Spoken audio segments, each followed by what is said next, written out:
ખબરોમાં બન્યા રહેવા માટે બેલ આઇકોન દબાવો અને એબીપી અસ્મિતાને સબસ્ક્રાઇબ કરો। આવતીકાલથી ધનુર્માસનો પ્રારંભ થશે। ધનુર્માસના પ્રારંભની સાથે આગામી 1 માસ સુધી લગ્ન, વાસ્તુ, ઉદ્ઘાટન આદિ માંગલિક કાર્યોનો નિષેધ રહેશે।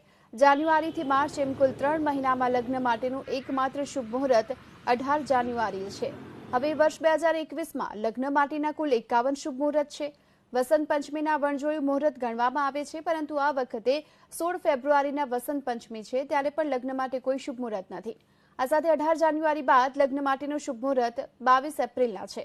લગ્ન માટે એપ્રિલમાં 8, મેમાં 16, જૂનમાં 8, જુલાઈમાં 5, નવેમ્બરમાં 7, જ્યારે ડિસેમ્બરમાં 6 મુહૂર્ત શુભ છે। વર્ષ 2020માં લગ્ન માટેના 49 શુભ મુહૂર્ત હતા, પરંતુ કોરોનાના કારણે ખૂબ જ ઓછા દિવસ લગ્ન શક્ય બન્યા।